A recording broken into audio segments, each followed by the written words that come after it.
नमस्कार दोस्तों, आज की इस वीडियो में हम लोग विवेकानंद के दार्शनिक एवं शैक्षिक चिंतन की चर्चा करेंगे। स्वामी विवेकानंद का जन्म कलकत्ता के एक बंगाली कायस्थ परिवार में 12 जनवरी 1863 को हुआ था। उनके जन्म दिन 12 जनवरी को प्रतिवर्ष राष्ट्रीय युवा दिवस के रूप में मनाया जाता है। इनका वास्तविक नाम नरेंद्र दत्त था। पिता श्री विश्वनाथ दत्त, माता श्रीमती भुवनेश्वरी देवी और इनके गुरु का नाम श्री रामकृष्ण परमहंस। इनकी मृत्यु 4 जुलाई 1902 को हुई।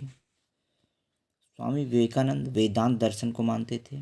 वेदांत के 3 रूप हैं: द्वैत, विशिष्टाद्वैत और अद्वैत। स्वामी जी का झुकाव अद्वैत वेदांत की ओर था। अद्वैत वेदांत को ये सार्वभौमिक विज्ञान धर्म, यूनिवर्सल साइंस रिलीजन कहते थे। इन्होंने वेदांत को आधुनिक परिप्रेक्ष्य में देखने, समझने और उसकी वैज्ञानिक व्याख्या करने का प्रयास किया। यही उनके वेदांत का नयापन है। इसी आधार पर इनके दार्शनिक चिंतन को नव्य वेदांत कहा जाता है। तत्वमीमांसा की चर्चा करते हैं। अद्वैत दर्शन के अनुसार ब्रह्म इस सृष्टि का आदि तत्व है। वही इस ब्रह्मांड की रचना का कर्ता और उपादान कारण है। अद्वैतवादियों के अनुसार ब्रह्म एक ऐसी शक्ति है जिसका कोई स्वरूप नहीं है। यह निराकार, सर्वशक्तिमान, सर्वव्यापक व सर्वज्ञ है। आत्मा के संबंध में स्वामी जी अद्वैतवादियों के विचार से सहमत हैं। इनके अनुसार सभी आत्माएं परमात्मा का अंश मात्र हैं। परमात्मा की भांति वे भी अनादि और अनंत हैं। यानी जिस प्रकार परमात्मा अनादि और अनंत है, उसी प्रकार आत्मा को भी इन्होंने अनादि और अनंत माना है। मनुष्य को विवेकानंद शरीर, मन और आत्मा का योग मानते थे। ये मनुष्य जीवन के दोनों पक्ष, भौतिक तथा आध्यात्मिक पक्षों के विकास पर बल देते थे। स्वामी जी मनुष्य के आध्यात्मिक विकास के लिए आध्यात्मिक विकास के लिए भारतीय ज्ञान एवं क्रियाओं को आवश्यक मानते थे एवं आर्थिक विकास के लिए पाश्चात्य ज्ञान, विज्ञान एवं तकनीकी को आवश्यक मानते थे। अब हम लोग ज्ञान मीमांसा की चर्चा करते हैं।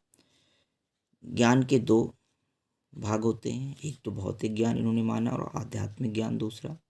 भौतिक ज्ञान वस्तु जगत के ज्ञान को भौतिक ज्ञान, वस्तु जगत का ज्ञान भौतिक ज्ञान होता है। वस्तु जगत का ज्ञान प्रत्यक्ष एवं प्रयोग के माध्यम से प्राप्त होता है। आध्यात्मिक ज्ञान सूक्ष्म जगत, परमात्मा, आत्मा एवं जीवात्मा का ज्ञान कहलाता है। सूक्ष्म जगत का ज्ञान सत्संग, स्वाध्याय और योग द्वारा प्राप्त किया जाता है। वेदांत के प्रतिपादक शंकर के अनुसार वस्तु जगत का ज्ञान असत्य ज्ञान है और सूक्ष्म जगत का ज्ञान सत्य ज्ञान है। यानी जो वेदांत दर्शन के प्रतिपादक शंकर हैं, इनका मानना था कि जो वस्तु जगत का ज्ञान है वो असत्य होता है और सूक्ष्म जगत का ज्ञान ही सत्य ज्ञान होता है। परंतु विवेकानंद वस्तु जगत और सूक्ष्म जगत दोनों के ज्ञान को सत्य ज्ञान मानते थे। आचार मीमांसा की चर्चा करते हैं। स्वामी जी मनुष्य को आत्माधारी मानते थे और शंकर की इस बात से सहमत थे कि मनुष्य जीवन का अंतिम उद्देश्य मुक्ति है, इस संसार के आवागमन से छुटकारा पाना, आत्मा का परमात्मा में लीन करना। परंतु स्वामी जी इस वस्तु जगत और उसमें मानव जीवन को भी सत्य मानते थे। अतः वस्तु जगत में से शारीरिक दुर्बलता, मानसिक दासता, आर्थिक अभाव व हीनता की भावना से भी मुक्त कराने पर बल देते थे। सत्य और सेवा को ये जीवन का आधारभूत मूल्य मानते थे। इनकी दृष्टि से सत्य वह है जिससे व्यक्ति और समाज का हित होता हो, भौतिक और आध्यात्मिक हित। असत्य वह है जिससे व्यक्ति या समाज का अहित होता हो। स्वामी जी मनुष्य को ईश्वर का मंदिर मानते थे और मानव सेवा को सबसे बड़ा धर्म मानते थे। कुछ अन्य महत्वपूर्ण बातें इनके संबंध में है, चर्चा कर लेते हैं। स्वामी जी अमेरिका में स्थित शिकागो में सन 1893 में आयोजित विश्व धर्म महासभा में भारत का प्रतिनिधित्व किया था। इनका महत्वपूर्ण कथन है, उठो जागो और तब तक नहीं रुको जब तक लक्ष्य की प्राप्ति ना हो जाए। सही बात है, ये लाइनें, ये स्टेटमेंट इनका हम लोगों को सदैव जब तक लक्ष्य अपना न प्राप्त हो जाए प्रयत्नशील रहने और प्रयास करने की प्रेरणा देता है। रामकृष्ण मिशन की स्थापना 1896 में इन्होंने किया। अब हम लोग स्वामी विवेकानंद के शैक्षिक चिंतन की चर्चा करते हैं। शिक्षा का संप्रत्यय क्या है? स्वामी जी शिक्षा के द्वारा मनुष्य को लौकिक एवं पारलौकिक दोनों जीवन के लिए तैयार करना चाहते थे और ऐसी शिक्षा को उन्होंने मानव निर्माण की शिक्षा कहा, यानी जिसमें मनुष्य लौकिक और पारलौकिक दोनों, भौतिक और आध्यात्मिक जगत दोनों के लिए तैयार हो सके, ऐसी शिक्षा को उन्होंने मनुष्य निर्माण की शिक्षा कहा।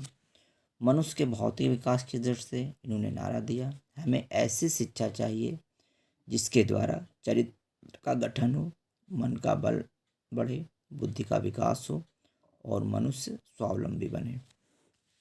आध्यात्मिक दृष्टि से इन्होंने नारा दिया, शिक्षा मनुष्य की अंतर्निहित पूर्णता की अभिव्यक्ति। Education is manifestation of perfection already present in man. शिक्षा के उद्देश्य की चर्चा करते हैं। स्वामी जी शिक्षा द्वारा मनुष्य का भौतिक एवं आध्यात्मिक दोनों प्रकार का विकास करना चाहते थे और इस प्रकार इन्होंने मैन मेकिंग एजुकेशन, मनुष्य निर्माण की शिक्षा को शिक्षा का मुख्य उद्देश्य माना, यानी मानव निर्माण करना शिक्षा का मुख्य उद्देश्य होना चाहिए। उन्होंने शिक्षा के 7 उद्देश्य निश्चित किए: शारीरिक विकास, मानसिक विकास, नैतिक विकास, चारित्रिक विकास, व्यावसायिक विकास, राष्ट्रीय एकता एवं विश्व